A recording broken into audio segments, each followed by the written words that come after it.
Hello, good evening, good morning, good day. Welcome once again to another free webinar by A Home in Italy. Really looking forward to today's session. It's going to be an absolutely fantastic one. As usual, we're live here in Abruzzo, a very hot Abruzzo, may I add. So if you see me sort of melting into the screen, then I do apologize. Okay, so let's start with today's subject, which we are going to be talking to a couple. I'm going to introduce them very shortly in the next few minutes, who came out, I think it was 2 weeks ago now, and decided to use one of our services, Home in Italy services, which I'm going to tell you about shortly. And like many of you out there, they've got a dream of moving out here. And I spent a week with them. Felt like two. No, I'm only joking. They're watching this now, even though they're not in there. No, I spent a week with them. Absolutely had a great time, or I did anyway. I hope they did. They seem to be happy. And we're gonna talk to them about why they chose Abruzzo. We're going to go through and show you some of the houses that they chose, that we viewed, and then keep your eye. I want to concentrate on all the houses that we show. We're going to show you 5, because we're going to do a survey a little bit later on, where I'm going to be asking you if you think they chose any one of those properties or if they didn't choose any. So that's going to be a little bit, I've got a feeling that one of them may get a little bit excited and give it away. And I'm sure by the end of this, you'll know which one I'm speaking about. But we're going to try and talk calmly as we're looking at the properties. And in fact, I've just messed that up, haven't I? Because I've just said that they chose one, and one of the answers to the questions was they didn't choose one. So there you go. That's what you do when you work off script without a script. Anyway, moving on. Let's get these guys out. So these we're now going to be talking to Lexy and Craig, and I'm going to turn their camera on. If you give me a few seconds. Here we go. So you're going to see those in a second, and you can start firing questions as per normal. Tony, if you could clear the questions board, that'd be great. Then we can start afresh. Couple of seconds, everybody, and we will soon be able to see Lexy and Craig. Here they are, looking all excited. How are you doing, guys? Everything all right? Well, we just had a conversation on which one is going to have more personality that's going to give it away. Do you mean personality, or which one's going to take over slightly? Oh, I think that's the same. I'm only easy to like true false question.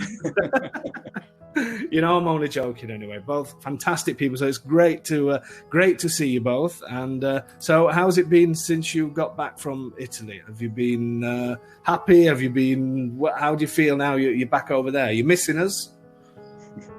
Yes, I'm missing the amazing food at the low price point, the cheap wine. It took a couple days to not fall asleep at 6 o'clock at night and just get readjusted. But we're hoping to come back real soon. There you go. So I'm sure people are going to start asking questions. People can start sending questions in, but obviously we'll stop and we'll look after certain points. But first of all, so obviously we're talking to Lexy and Craig. So just tell us a little bit about yourselves. You don't have to go into too much personal thing, but why all of a sudden this adventure? Just give everybody a little bit of a background. Why are you suddenly thinking about buying a place here? Okay, so it's always been in the back of my mind to possibly immigrate to somewhere on the continent in Europe. I mean, I used to be a competitive cyclist. That was kind of the dream. And then I decided to get real and go to college, go to law school. And so it was dreams deferred at that point. And had a rather illustrious career as a government lawyer here in the States. And had kind of a health incident last summer that made me rethink things. And, okay, if you want to do things, you want to, chase that dream and have a good time. Maybe now is the time to do it. So I retired in February. And we'd actually started seriously thinking about Italy and coming over there probably early last fall, I think. And, just been kind of reading up on it. Then, of course, we got your information and started watching your seminars. And at that point, it just continued to build momentum until we finally decided, let's just do it. So did you both have that same sort of goal then? Was it more driven by one? Or I'm not looking at you, Lexi, I'm not saying anything, I'm just saying, was it a joint thing that you both really wanted to do? Well, I think part of it was quarantine. So different people had different hobbies during quarantine, but instead of Netflix, we watched a lot of International House Hunters and just started dreaming about visiting and doing European trips, and then kind of looking at our lives. I'm a couple years younger and I'm still working, and then Craig retired, and then we started crunching the numbers. And in January, I looked back, I think was the first webinar that we did with you, Dave, and just joining different groups and talking to expats. And then personally, I wanted to come over in January or February and look at houses, but with COVID, that was on hold until June. But that gave us a lot more time to do some research. And then as soon as it was physically possible, we jumped over and okay, the rest is history. So Leslie, that leads us on to the first question. Sorry, Craig, but Leslie is just saying, is Italy open to US tourists? How did you get in? With lots of COVID tests is how we got in. So we got in, this was the beginning of June. And I believe, obviously this is my caveat check, but I believe it's even more lax now. But we had to we are both vaccinated. That wasn't a requirement, but we had to take a PCR test here in the US, up 72 days before, and then we flew into JFK, and then we had to have 72 hours. Yeah. Oh, I'm sorry. Yeah. Okay. 72 hours. Then we had to take a test at JFK, and then you had to take just a rapid test at JFK, and then another rapid test in Rome when you landed. And then we wore masks the whole time in Italy, unless you're sitting at a table eating and drinking. Yeah. And then when we came back, we had to take a test before we left Rome, and then another one when we landed in Atlanta. Right. But I believe some of that, and oddly enough, the ones in Italy only cost 20 euros, and the ones in the US cost $300. So that's interesting to me how it's the same test, but. That's similar to how it works when you go out for a meal here as well, isn't it? Similar sort of price differences, something, Yeah. When the bottles of wine are cheaper than the cost of a Coke or a bottle of water, it's a good sign. The life is good, isn't it then? Yeah, definitely. Yeah. Life is great. So, Abruzzo, why Abruzzo? Obviously, you've been to Italy before. You told me you've been to Italy. You've done the obvious things, if you want to say that. Did you say Venice, Rome? Have you been to? Yeah. So why? Where did Abruzzo come from, and why? So oddly, and I am not Italian, but I grew up in a really heavily Italian immigrant community in Northeast Ohio, and grew up eating pizzelles and the torte cake, and even the dolcetto pasta, all of these things that I just kind of assumed. And then fast forward 20 years later, and I met him, and I would walk in and say, "Mangia, mangia," and he did not know what that meant. And I just heard it because that's what I heard around me, even though I'm not Italian. I think my grandparents wanted to pretend that they were. Yeah. So then we started looking around. We're kind of more off the beaten path folks. Like we had done Pisa and Venice and Florence and all of those things on a prior trip, but we wanted kind of that real authentic experience. And oddly enough, when you said you're doing the My Abruzzo webinar, we've listened to that twice, and each time we kept writing more things, and then kept looking at it and going, There's no way the mountains look like that. There's no way the sea is right there. There's no way it's that real and authentic and not full of so many tourists, and then you're jammed up in tiny crowded spaces. And so before you tell everybody whether that's true or not, hold that thought. So Craig, so you obviously Abruzzo as well. You sort of you watch these webinars. You were thinking about Abruzzo. Any other reasons that you sort of thought about Abruzzo? Well, I think it starts off. I mean, Lexi was kind of driving that when she discovered. Okay, folks, just hold on. The Italian immigrants came from the Abruzzo region. In fact, they even have their own Abruzzo club of some kind up in that area. And it didn't really click until we started thinking seriously about coming to Italy. And then she kind of did some research on that and thought, you know what, this is just all paths were pointing to Abruzzo. So everything was just directing this way. But having said that, and I'll always say that, you've really got to see a place and take it all in, to understand what it looks like. I'm sure we'll go into more of that later. But just looking at the pictures, and pictures never really do any place justice when it comes right down to it. But as we kind of did our research and looked at the Apennine mountain range there, and I always thought, okay, these are probably like rolling Tuscan hills. No, these are massive mountains that reminded me so much of Colorado. There, and yet it's 30 miles, maybe 50 kilometers away from the ocean. It's like you got all these incredible ecosystems and views and scenery. And so as we kept looking at the pictures, and of course on your webinars, I think you put up some pretty good shots too of places and stuff. And for me, I kind of, that's one of the things I look at. I look at the people, and I also look at the scenery itself. And the scenery was just blowing me away. So. Yeah. Yeah. I think with all those factors, we thought, okay, I think Abruzzo is our place, and plus that's your neck of the woods, so to speak. So that was the deal for us, and we thought we're coming. Excellent. So before we move on to what you thought Abruzzo would be like, we're going to look at a funny photograph that you sent me, Lexi. Donna is just saying, sorry, I missed where you're from, Lexi and Craig. Where in the States are you from? So we live in Oklahoma right now. I grew up in Northeast Ohio that has a real heavy Abruzzo immigrant area. And you can probably tell from my accent, I grew up here in Oklahoma. Superb. Okay, so everybody, just to let you know, when obviously I met you guys through you saw the webinars, you started emailing me and things like that. Then we had an online meeting to discuss everything. And leading up to you coming out, I was getting some, I'm not going to say strange texts because I do understand, but I was getting some pretty crazy. Now I know you, I can laugh about it now. But there was one in particular that you sent me. There was two messages. In fact, I need to find a certain message as well.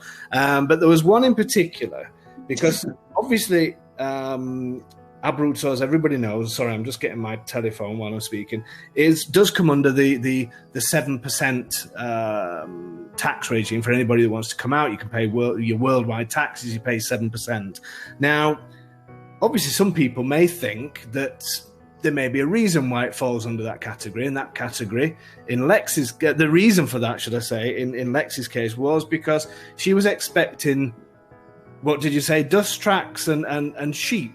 And one of your texts, and I remember you say when I read the text, and it said on there, Dave, I just want to know, when we're coming from Rome over to Abruzzo, are the roads really windy and full of sheep and full of and you actually sent me a photograph, didn't you? I'm going to show that now. Yeah. This is what Lexi thought Abruzzo was going to look like, but probably less tarmac though. I think he was expecting sort of dust tracks and donkeys. Yeah, not paved. I just assumed it would take us 4 hours from Rome. Yeah. But the mad thing is I'm going to show the next photograph now. You actually did find a road like this, didn't you, when you're up in the mountains? And you sent me this shortly after.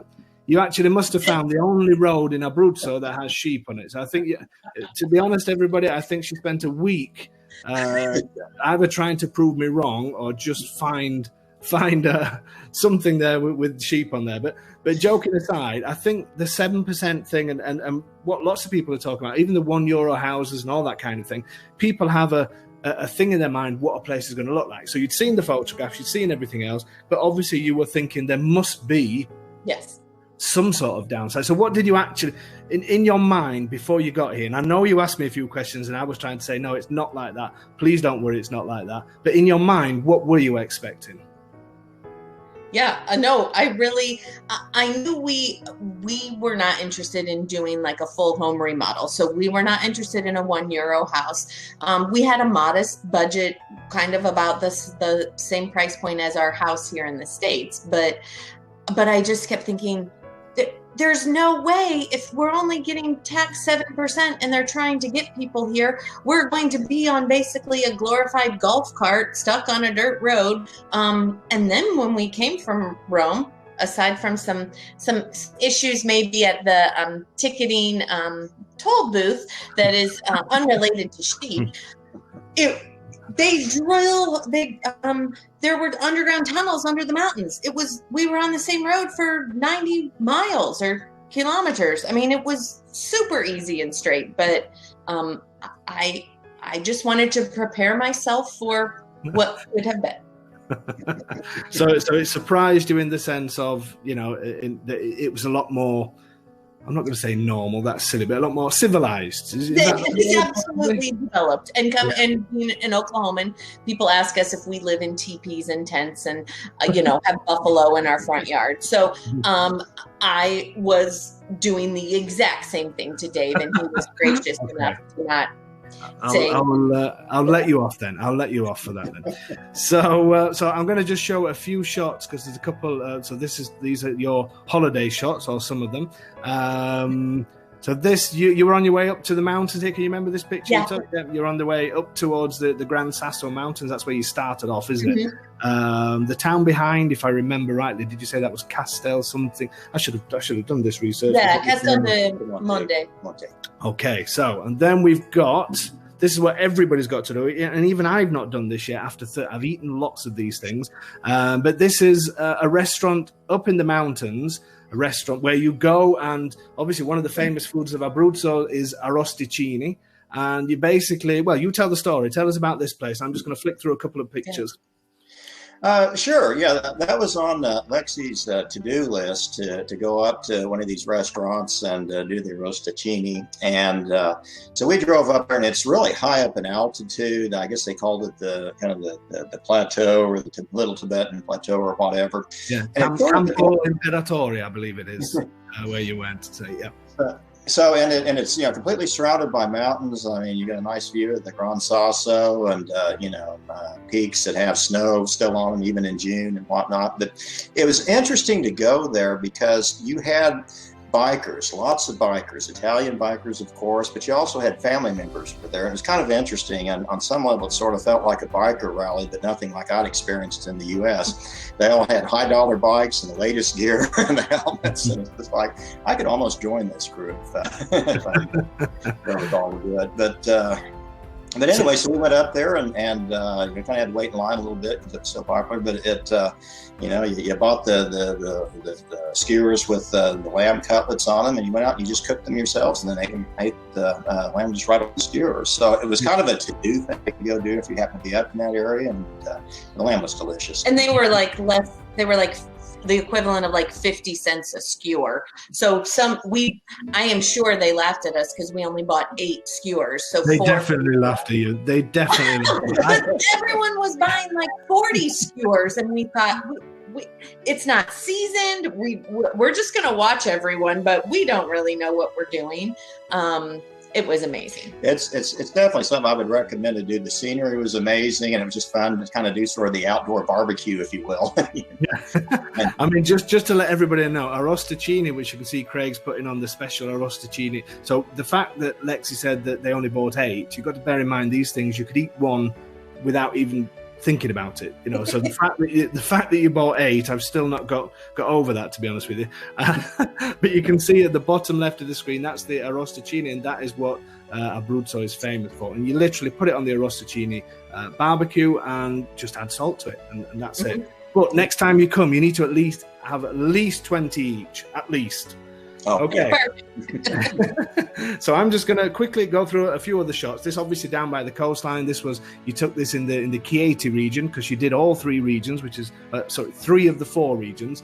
So this is the cycle path that there. Obviously, it's not finished yet down at the Trabocchi coastline there. Just going to flick through a few pictures before we get onto the juicy stuff. This was, I believe, Sulmona. I think you when you headed down to my neck of the woods, you went a really long way, didn't you, over the mountains? And yes, you told us not to, but sometimes I don't always listen. So it made for a long day, but it was great. It was good. And that's where the little confetti almonds are, and I grew up eating those at all kinds of events, and so I wanted to see that and have some gelato and walk those things. And then you made a special note that this particular meal. And if I remember rightly, it wasn't just about two pizzas, because two pizzas are not majorly expensive anyway, but I think there was a bottle of, I can see a bottle of wine. Is that lemon gel as well that you're drinking? Yes, of course that's limoncello. So it was Fantastic. 2 limoncellos, a bottle of wine, 2 glasses of wine, because we were only going to have a glass and then we got a bottle.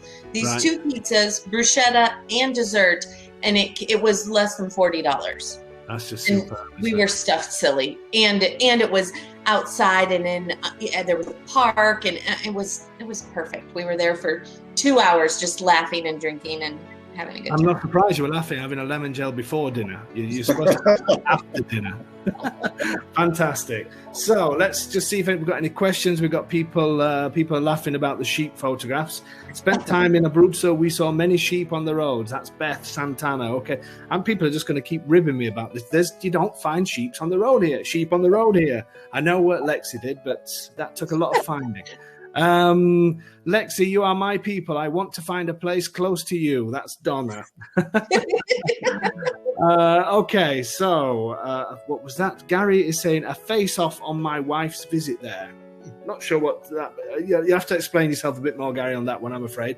Anyway, he's typing again now, so I'm sure he's going to tell us. So let's get on to the juicy stuff. Let's talk about when I came to. So obviously, you decided to use our services, which I was thankful of. Without sort of singing my praises too much, we can save that for later. But without doing that, why? Obviously, people don't know yet what the Home in Italy is all about. But if you come and see me with agents that I work, obviously Vigna Verde, that I'm part of the agency there, and properties that I have with private sellers, I take people around, with no problem, free of charge, like any other estate agency does, and that kind of thing. But you wanted for somebody basically to look after your trip and sort out with other agents, private sellers, and things like that. Why did you decide to? Why did you think that was the best way to do it? Well, I think from my perspective, we started this whole process. We started watching your seminars, and even though it was kind of one-way communication, that still develops a real sense of familiarity. I mean, we found them highly educational, not just in answering a lot of questions, but raising the questions we probably ought to be asking. And I felt there was a comfort level here. It's just like, I'd really like to come out and use you as our agent here. I think it'd be a lot of fun, and it turns out I think we had a blast. So the feeling is mutual. We kind of called you our tour guide too when we were at it. But, I've been called worse, so thank you. So have I, as it turns out. But I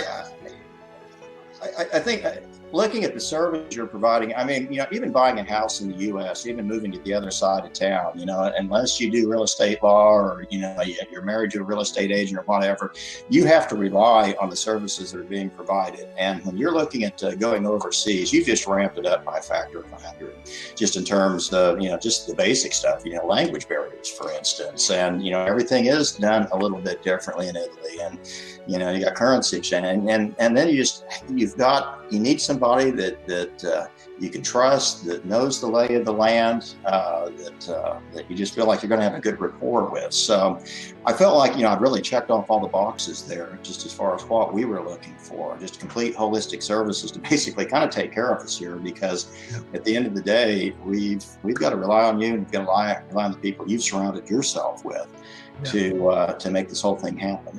Yeah. And let alone the cost of hiring you for your services is, there's no way that I would be able to. I mean, we had a long list of maybe about 15, because I thought there were probably going to be places that really weren't for sale or that had already sold. But I couldn't be able to communicate with those folks that, in my terrible broken Italian, to figure out when and how to see them. It's completely different than the U.S. system that we're used to. And knowing you could show us the ones on your site, but there were plenty of other ones that were in other parts of Abruzzo. So I kind of looked at it as, we're not going on a double-decker tour bus and having someone drive us through Rome and point, like, we hired Dave and he showed us all around Abruzzo and drove us through these teeny tiny little villages and told us great little restaurants and then showed us houses. So it was that authentic experience with the tour guide, who happened to be a realtor. So I need to get a double-decker bus then. That'd be a great idea, wouldn't it? Yeah. So just before we move on, Gary, who's had a face-off on my wife's visit there, that none of us understood what that meant. Obviously, now he's uploaded the file and he's got a picture of a sheep in the middle of the road. So that's somebody else that managed to find a sheep. Okay, everybody, there are sheep in Abruzzo. I'll admit it. If you find them on the road, everybody's got to just send me photographs before I believe it. But I need proof that it's in Abruzzo.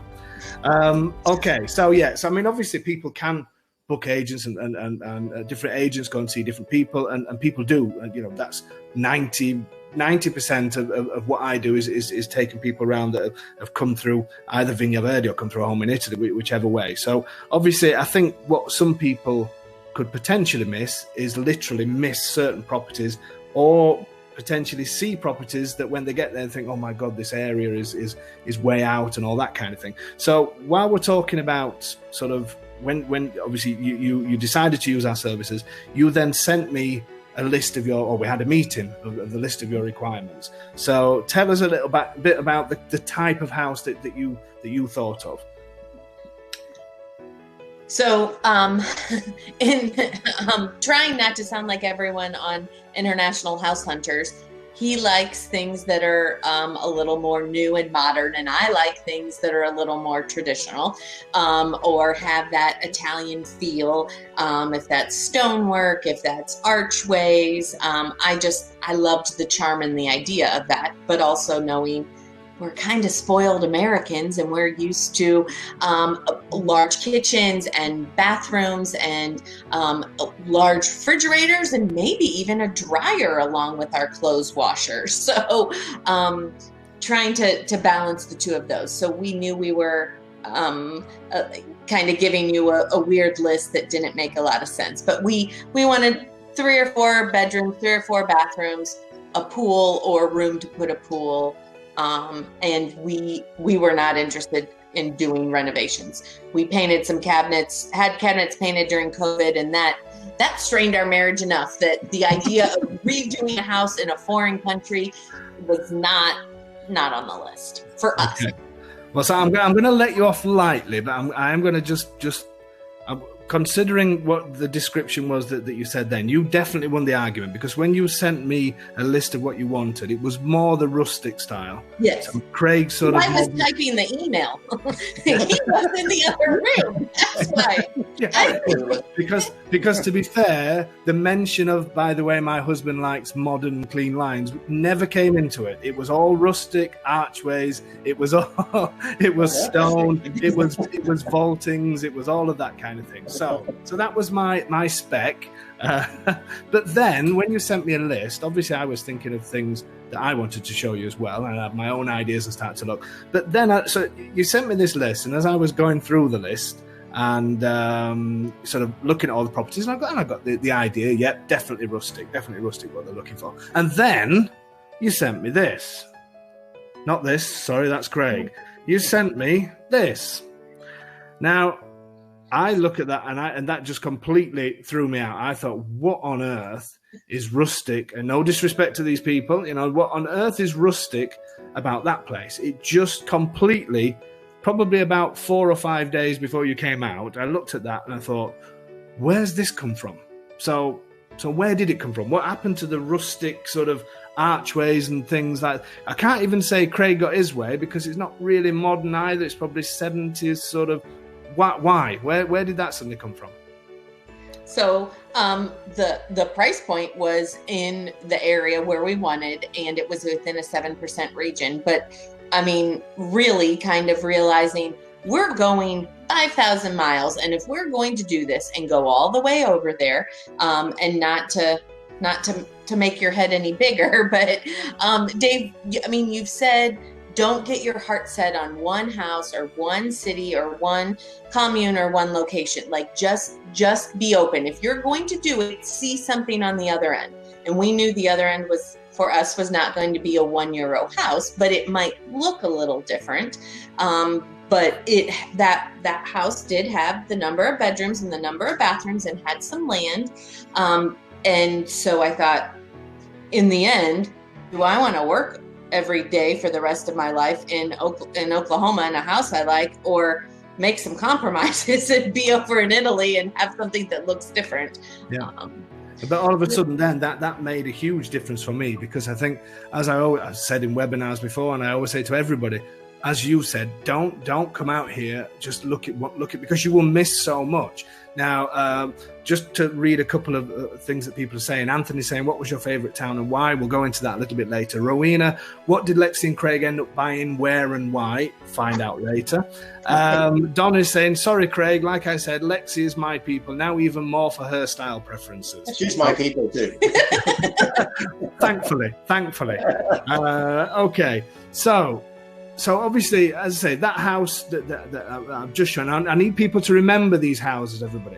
Now, I will say that when we because we had a laugh, by the time we got to this house, we'd driven a few miles, and we did have a bit of a laugh, and it was a great property. I would say it was a fantastic property. The views and everything were excellent. But everybody remember this first house. So this was the house that changed everything, okay? So let's move on then.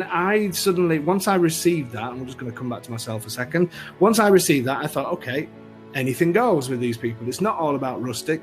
They're in the kind of place where I like people to be in, just to have a look. So I then thought to myself, I'm going to find something along those lines, similar, not rustic looking and the rest of it. And if you can remember, guys, we saw this property that I was sort of hedging a bet a little bit on this property, because I thought, are they really for the rustic? Because inside this property wasn't so rustic. This was very close to Teramo.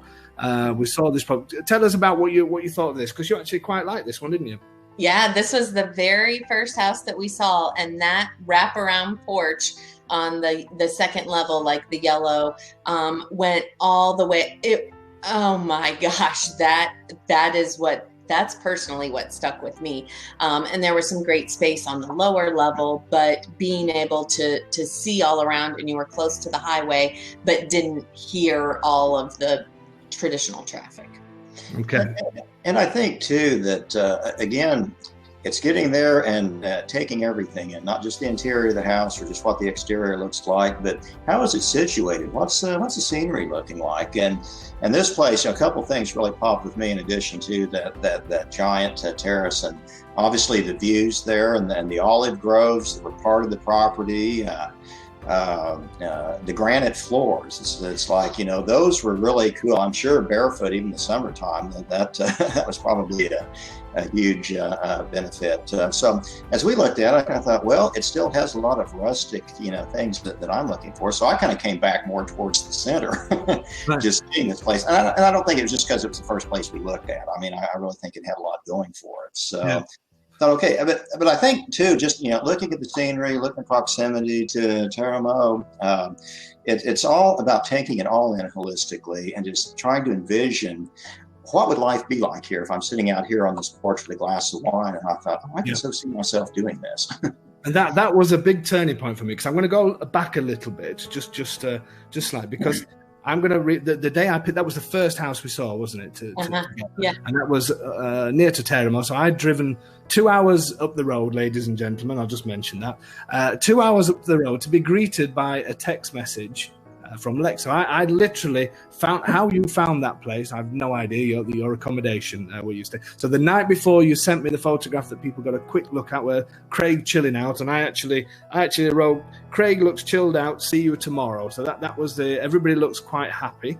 And then after my 2 hours trip, and then found the place where I was parked at the end of the driveway and received this text message. So it says, I don't know if you know this, Craig. Did you ever share this text message with you? I read it to him last. So the text message I got was, heads up, he's pretty cranky and is second guessing the whole move to Italy thing. At his wit's end about not knowing the language and being too old to adapt. I'm sold, but need to work on him. And then I replied saying, don't worry, I specialize in that. And Lexi then sent me another message saying, the last few days have been rough with transportation and getting here. He will be pleasant, but just letting you know, he's the one that you have to sell to. So, I mean, that was, so I was thinking, I'd driven 2 hours. I thought, I wish you would have sent me that message 2 hours previous. I didn't know what to expect myself. Obviously, when you first meet, I'd met you online and that kind of thing. But you sounded like you were pretty down, Craig. I know you had a bit of a nightmare getting to Italy. So just quickly tell us what happened and why you were in sort of, I'm not going to say a mood, but why you were down a little bit. I'll take a couple moments here because it was a great turnaround in terms of attitude. Flying overseas is exhausting even when everything goes right. And flying during COVID, and you've got COVID-free flight, adds a level of complexity to it. And then when you miss your connection because of thunderstorms, what I thought was going to be a grand total of 24 hours to get from Oklahoma to, our bed and breakfast to Rome and beyond, turned out to be 48 hours. It was a constant hassle, getting coronavirus tests in an airport. Yeah, good luck. Well, we pulled it off, but it wasn't easy. So I was completely wiped out by the time we made it to Rome and Fiumicino, and made it through Rome okay. And then I had two incidents on the turnpike that just put me in a bad mood that took a while to turn out. And basically, I couldn't operate the ticket machine. Something happened, the ticket jammed. I have a lot of Italian drivers behind me that are waiting and the gate won't open, and they're all out there screaming at me. And I had multiple thoughts here. First of all, number one, hey, if I were you, I'd be screaming at this idiot up here who's holding things up. Number two, if I was in a better spot, I could learn some great Italian curse words. I bet, it was really amazing. And number three, I can't do a damn thing about it. So they finally backed off. Long story short, I was able to move into another lane, got it right. Kind of got into it with the toll booth operator on the other end, not having exact change. And so by the time we made it to the Airbnb, it's just like, I just really don't think this is going to happen, but let's have a good vacation. We'll look at houses. I mean, we've made the commitment, but it was just, and I also had the issue of, not being able to speak the language. I mean, I've done the Rosetta Stone, you do all the practice and everything. And then when you're front and center, it's really amazing how, wow, I just don't remember that word. I'm having a tough time here. But, once we got out and quickly, I would recommend give yourself at least a day if you're flying over from the States, just to, get your sleep synchronized, get on top of things. We couldn't do that because of the delay we had. So it was just crankiness on top of exhaustion and et cetera. But, once we got out, and I think you'd made the comment, I can show you, 100 houses here, but I think what you really need to see is the place and talk to the people and you say, talk to people. Well, as it turns out, we were able to communicate. I mean, it's not the best. I mean, I was probably operating on a second, 2-year-old, maybe 3-year-old level, but you'd be amazed at how you can communicate with people if you make the effort. One of the things I really noticed that once, we got out of Rome, and even then, as long as you don't have cranky people on a turnpike, I suspect they're nice too. They work with you if you just kind of meet them halfway, and we get commonality. And I thought, I will get better at this. So, and I realized, spending 10 days there, and I highly recommend, spending more than a week or a few days to house hunt, just to take it all in. And really see what the communities are like. And, you drove us around, all these different communities with these incredible churches that were 1,000 years old, that kind of stuff.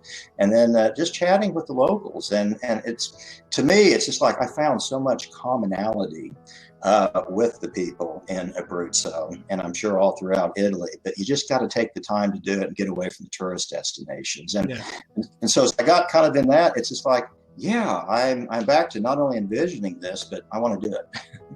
And that's the thing. I mean, that as I said to you when we had that first chat, obviously it becomes a reality. We're actually doing this. We're looking at place, and it is a normal reaction. It's a normal reaction that everybody has.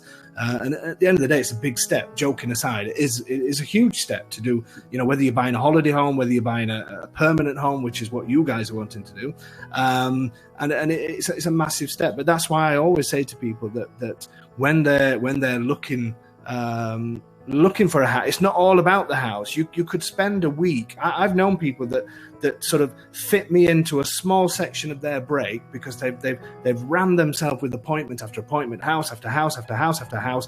And at the end of the day, as I said to you, as you said, it could show you 100 houses. It's not going to mean anything until you actually start to feel part of something. And hats off to you guys. You really did try to integrate, and you did. And the Abruzzesi are fantastic. They make everybody feel welcome, which is brilliant. But you guys really put yourself out there to do that. So and that's in the end that's what's going to find you the place. It's not all about looking at 100 places, because if you don't know where anything is or what's going off, or it's all a waste of time. I'm just going to quickly just say a few people. So Ellen's asking, are you moving your residence to Italy, or is this a second home? We'll tell you about that, Ellen, as well. But they are looking to buy a property to move into. Donna now is saying, okay, Craig, you are definitely my husband's people. So you got friends there. We've got there. So Joy is saying, a long trip, well done. And Francis, thanks, Craig, for the language story. I worry about that too, but maybe I'll do okay with my elemental Italian. But it is true. People do worry about that it is a thing with the language. But I think we need to relax a little bit more. You certainly did. It was a massive. And the other massive change, what I noticed, was as soon as we started viewing properties. So when we saw that one property, even though I was slightly concerned, I just threw it out there, but you did change. It was almost like, okay, these properties, I can, as you said, you could imagine yourself being on a terrace and that kind of thing, and that's a huge thing. So once we then saw another property. I'm not going to show that one now because I don't want to confuse people when they try to guess which one you liked in the end, if any.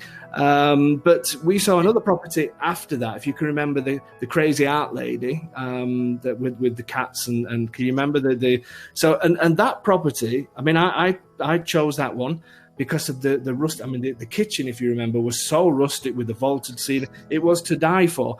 But when we came out of that, I know you love that part. You went into that room. I mean, Lexi, to be fair, you would have probably bought every property I took you to. Yes.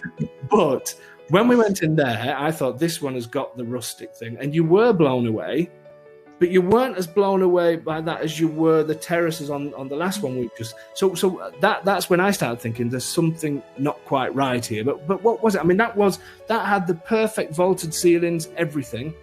In the end, what was it about that one, or should I say, what was it about the other one that didn't really have features? That sort of made you start thinking different, or I don't know. What did something change, or was it just not for you? Well, and again, the more houses you see, it's just like you continue to refine what it is you think you're looking for. And certainly the house with the cats and the little art room and stuff off to the side, it was a beautiful house with an incredible view. But the way the house was structured, it was kind of almost like two duplexes. I mean, one area was kind of completely walled off from the other. And one of the things that, as you pointed out, a lot of places often have that almost separate in-laws room at the top, or maybe it's the young couple that kind of moves in and stuff. And this one was truly kind of split in half in my estimation. And I also felt like there were a lot of things that probably did need to be done. And, honestly, if I was 20 years younger and maybe had a little better command of the language, maybe that's one of those things I would work on these projects. But I felt like there was just a little too much to tackle at that point.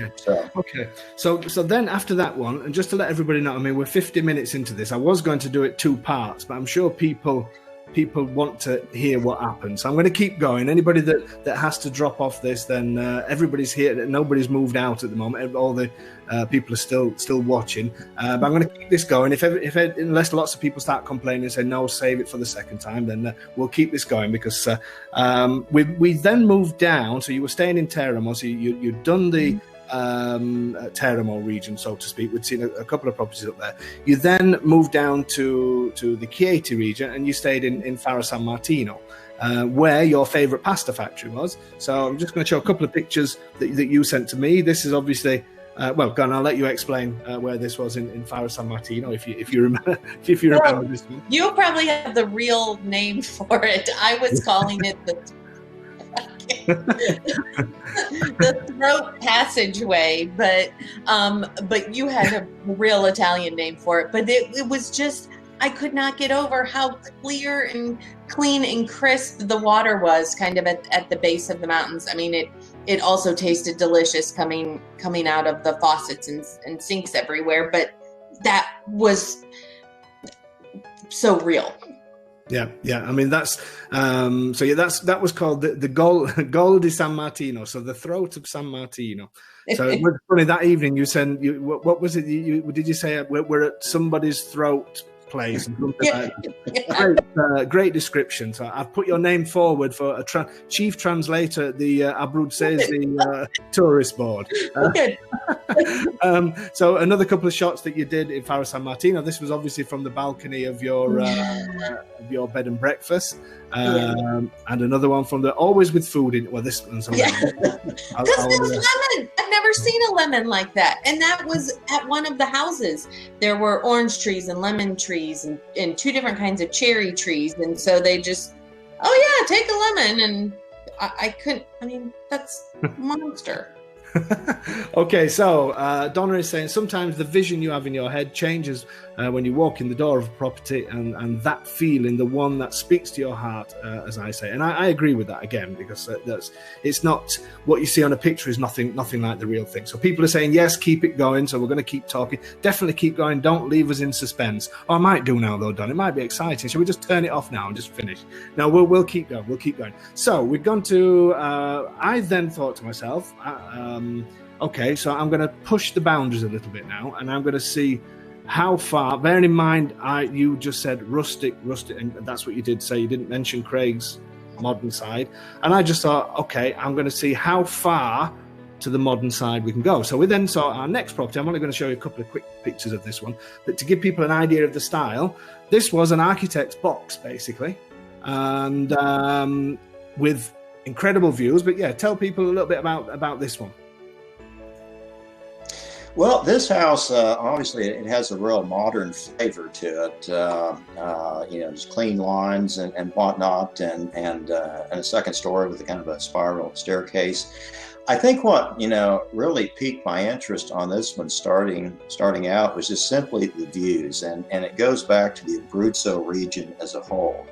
Where you've got the mountains, really giant mountains, off to the west, southwest, and then going the other direction, you've got, pasture land, you've got vineyards, olive groves, and then way off in the distance, you have the Adriatic. And it's like, that kind of captures all of, certainly the ecosystems, if you will, in this one particular property. So it definitely piqued our interest. I knew you were shifting gears and doing something entirely different there, but once again, you kind of have to look at the whole picture here. Yeah, I mean, because at that point, then I suddenly thought to myself, well, obviously, because luckily for me, you were accepting all these different types of properties. So whether it was rustic, whether it was, obviously, we've gone to the complete extreme and gone to sort of modern, but you were accepting these properties, and then as you said, with the views and things, I think that suddenly became a huge thing, didn't it? To be part of this incredible scenery that's around us, rather than sort of, being just considering the internal parts of your house and not thinking about the external. But I think that a lot of that comes from possibly where we live. I don't know where, I've not seen your house where you live now, but a lot of the time from the kind of areas where most of us come from, we either live on estates with lots of other houses. So sort of views very rarely come. If you happen to get a view, you sort of think, oh, that's great. I can see a field with only sort of 50 houses on it instead of my usual 300 houses. And I think a lot of it comes from that. And that seemed to, when we went into that the views were absolutely outstanding. I mean, you had the mountains behind, you had, and the way the house was built is that you were almost in the countryside, as in literally not in a house. You felt like that you were in the countryside with views around. So that there you were closer to the mountains. So you got the mountain views, you got the sea views. So things seem to be changing at that point then. So, yeah.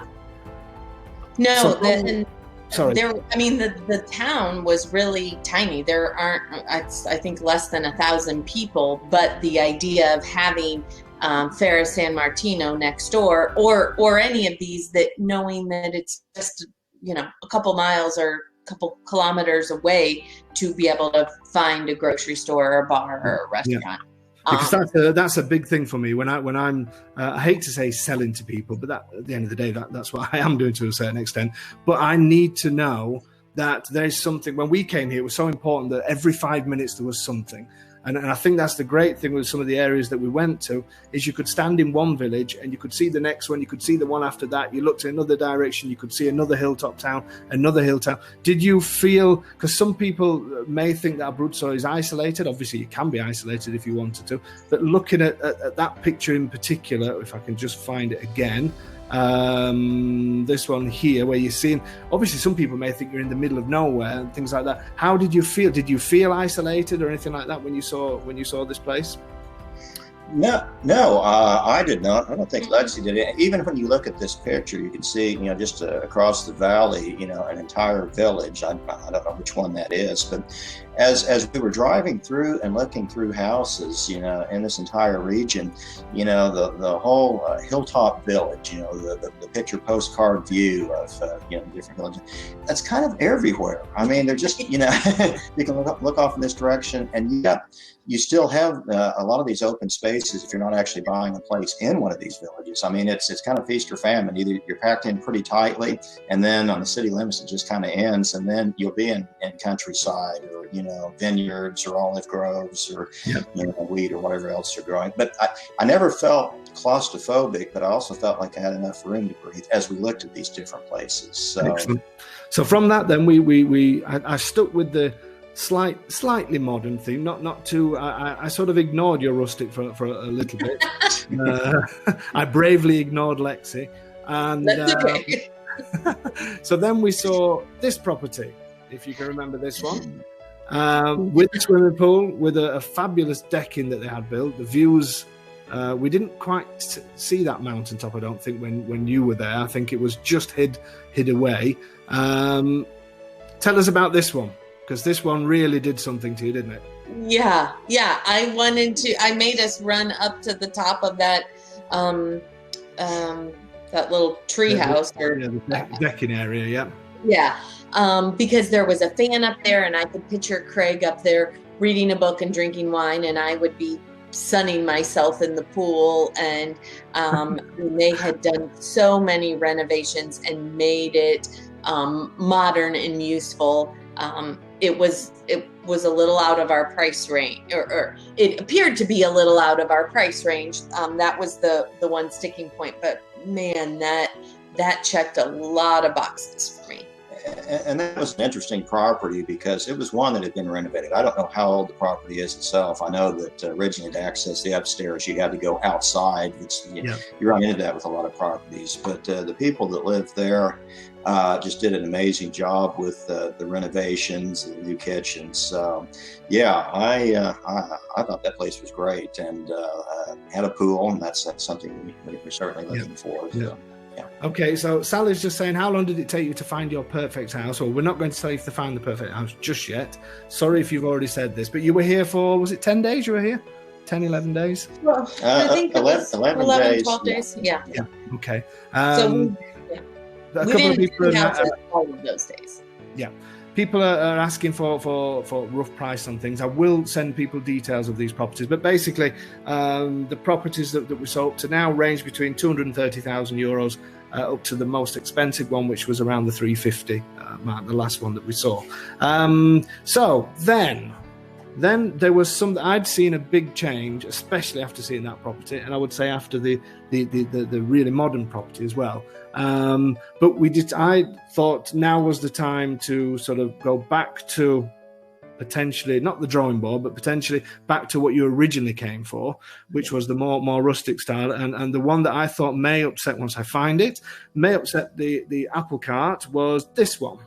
Now, this is one that we'd spoken about, and I'd visited the outside of the property.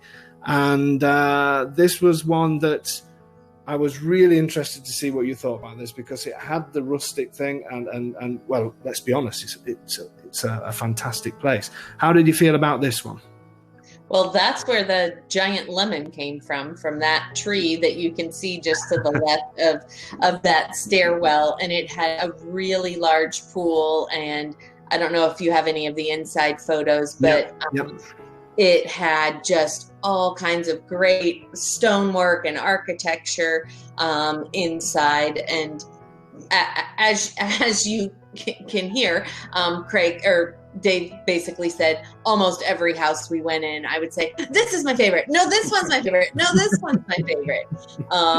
But this stonework is exactly what I pictured. And we had went in some with stonework that looked great, but were a little damp and smelled a little moldy, or knew they needed a little refresh. And this one was redone, but had the character still intact, or added. Some of it was added afterwards just to make it appear that way. So this sort of literally we'd done full circle by then, hadn't we? Really, yes. We'd seen rustic. We saw a very rustic one that we actually had a bit of a laugh about, that had gone rustic a little bit too far, I think. So yeah, we had some fun along the way, but we literally, which I'm so glad about, as well as covering, I mean, we looked at properties in the Teramo region, the Pescara region, the Chieti region. That's what it's all about. We didn't do the L'Aquila region purely because she wanted a bit better access to the sea as well as the mountains. So we stuck to that. So first thing, fantastic that I mean, that day that we saw that property, after you'd seen that one, you actually said, is there any point going any further? I remember that. And we carried on going, and we did many hours in the car. In fact, I think at one point we maybe even singing, we were going that crazy in the car. But it was great to see, because as we kept saying, you're here now, there's no point, we had the time. You had something in your mind at that point. You had something that had stuck in your mind. But part of my job, when I get to know somebody, I tend to know what property is going to suit fairly early. I wasn't 100% accurate with you in the beginning, but we got there in the end, I think. But it's so important to carry on viewing, even if you've seen one that you like, and make sure you see different areas, because you yourself saw the difference in terrain. You saw the difference and obviously you spent a lot of time close to Faro San Martino. You felt at home there. You were regulars in the local restaurant. You had strange conversations with people that didn't speak, that were going to give you keys to see the house at certain houses. But again, that is so important, because I think if you would have if every day would have been like our last day together, where you're spending 2, 3, 4 hours in the car, it's pretty heavy going, isn't it? If you're doing that kind of thing, especially if you're doing it sort of day after day for a week or 2 weeks. So let's move on to the last part. So everybody has now seen the properties. People probably can't remember them, so I'm just going to quickly refresh. So I'm going to include this property when I find it. This being the first one. This was the game changer. This was the one that threw me out completely. Then we had property number 2, which, bear with me when I find. Here's property number 2, which this one really changed for me. I saw a huge difference in Craig, and I was very surprised with Lexy when we saw this one. Then we saw, when we find the other one, the architect's, I don't say box, because that's insulting, but because this was a fantastic property. Then we saw that one. Then we saw the one where Lexy, both of you were very, very excited about. And then we went back to the drawing board, so to speak, and went to the more rustic one, this one. So I'm going to do a little poll now. If everybody is can't believe nobody has left us. It's fantastic. And we've been talking for an hour and 5 minutes. There you go. Let's do a little poll now. Let me see if there's any questions first. So we would love a home like this, but over our price range. Ellen, there's always great properties for everybody. It doesn't matter about the budget, believe me.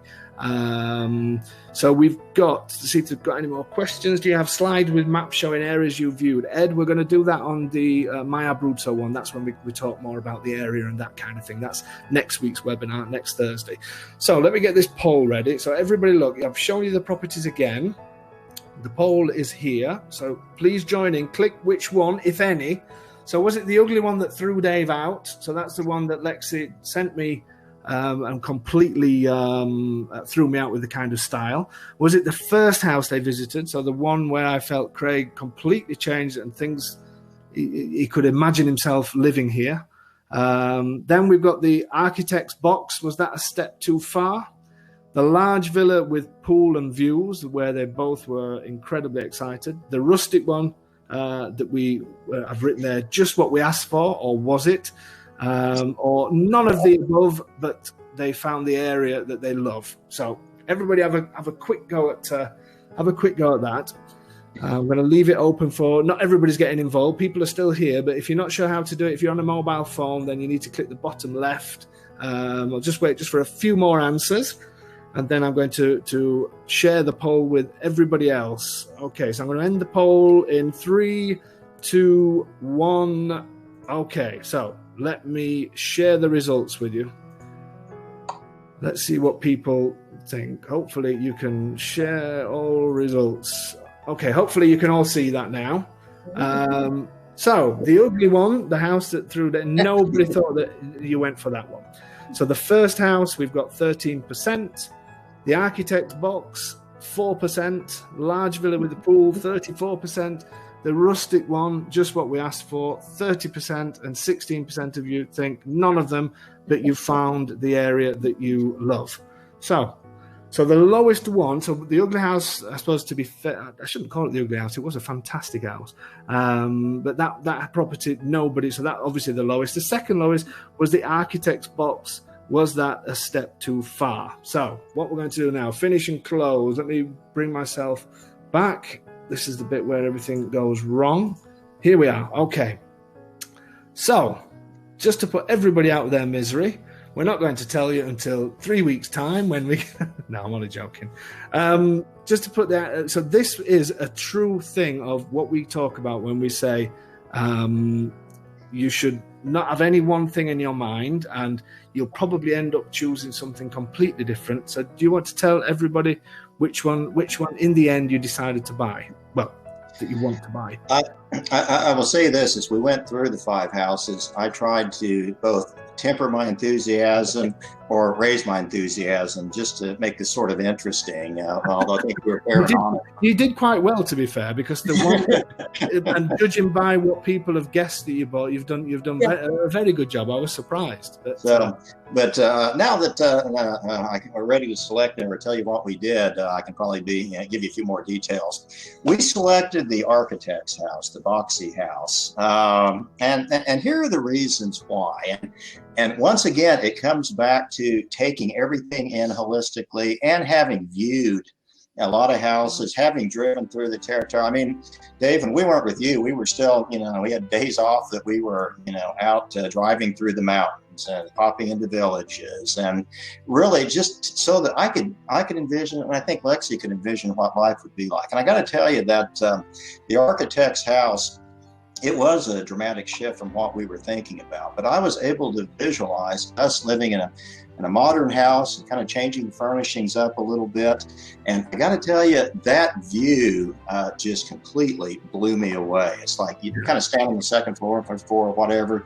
You have these incredible mountains that, again, they reminded me of the Colorado Rockies, only even more imposing, off to the west, watching a gorgeous sunset there. It's just amazing. And the town that we stayed at, San Martino, was literally at the base, just a few miles away from this house. And then standing up and looking around, looking at that incredible valley, you know, was kind of off to the south, and kind of taking the 360 view and seeing all the little villages to the top of the mountains or the hilltops or whatever, and then looking off to the east, northeast, and again, just agricultural, you know, olive groves, probably the start of some of the vineyards where they grow that fabulous Montepulciano Abruzzo wine, and then just a sliver of the Adriatic here. And going back to what I was visualizing, it's just like, I feel like I'm on top of the world here. I'm taking it all in.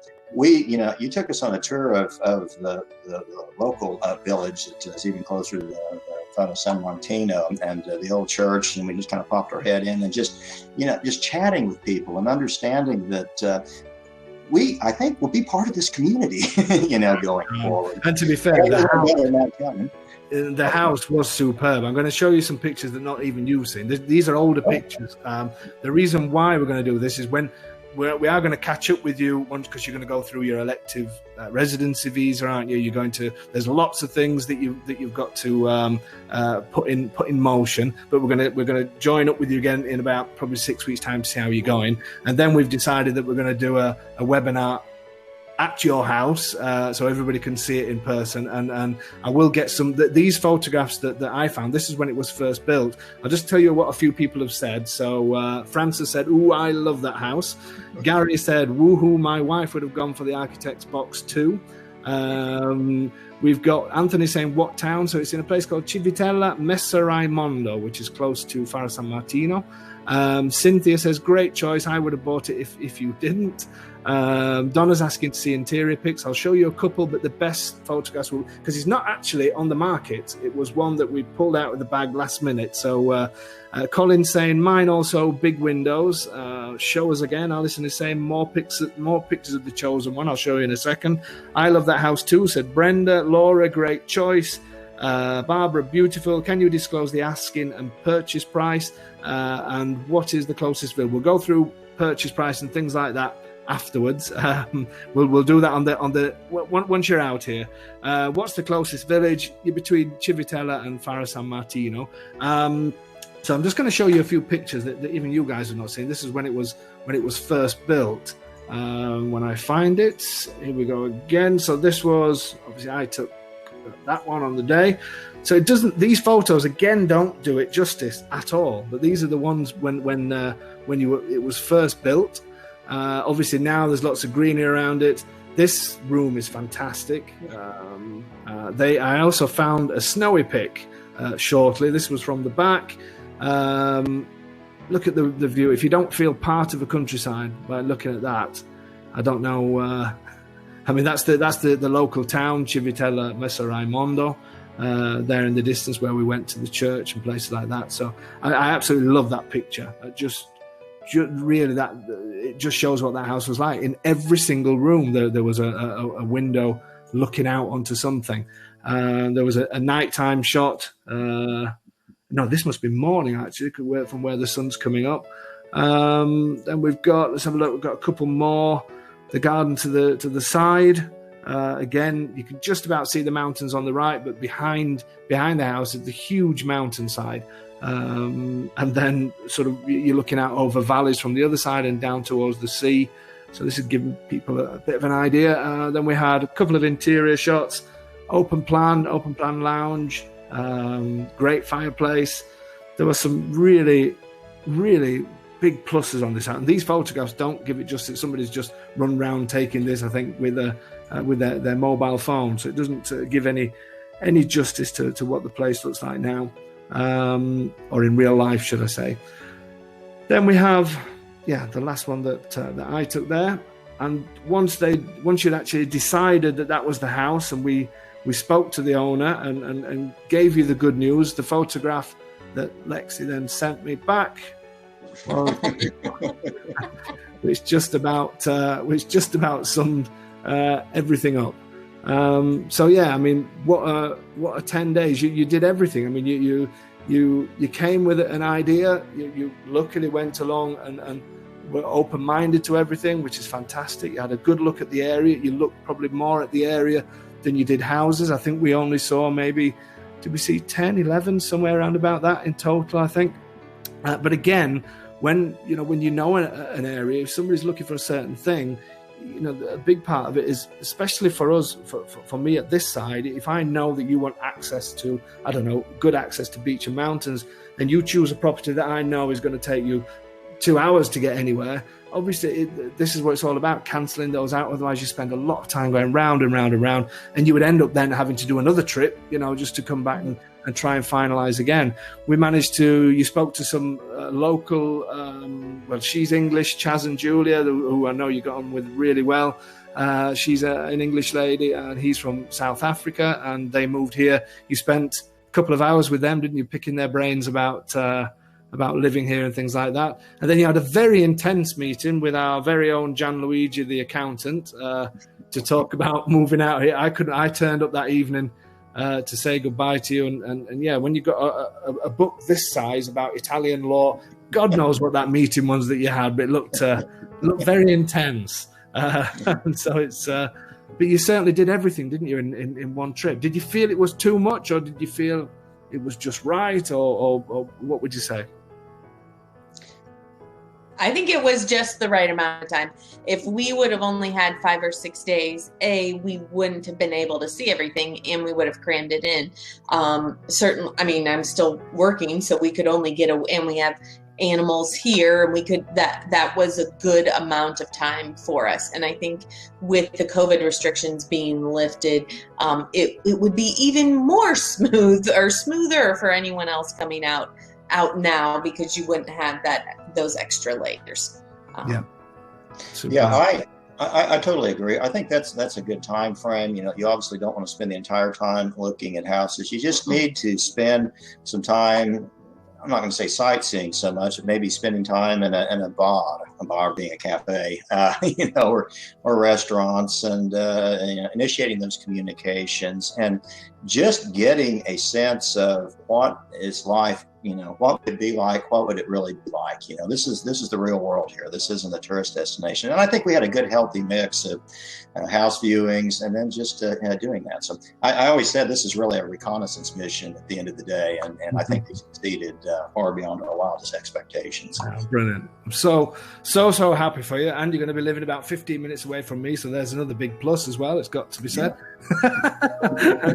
So lots of people are saying beautiful, and lots of people are saying congratulations. Anthony's saying, when can we visit? So yeah, we're going to get a home in Italy group together, and we'll all come to your house once over Perfect. here. Let us build the pool, and then we can. So Deanne is saying, coming in late September and staying till late October. We will be in touch. So you never know. You might suddenly get a load of people knocking on your door from a Home in Italy webinar. Okay, so thank you so much for joining. If everybody holds on for 2 seconds, I'm going to say a few words after Lexy and Craig's gone. Thank you so much for joining us. I'm sure everybody's loved it, and that everybody's interested in your story. We're going to catch up again with you, because you've got the whole visa thing, as we said. You've got to think about removals. You've got pets as well. You have a dog, or 1 dog and 2 cats? Okay. And furniture and all that stuff. I'm sure there's going to be another good webinar in there, and then obviously once you're finally here, then we can have a webinar all together on your terrace, hopefully. So Perfect. Thank you so much for doing this for me. I think it's a big help to everybody else, and I'll be speaking to you soon, and no doubt everybody else will catch up with you in probably a month's time or something like that. So okay, so I'm going to turn your camera off now and say goodbye again. Thank you so much for giving up your time. Ciao, friends.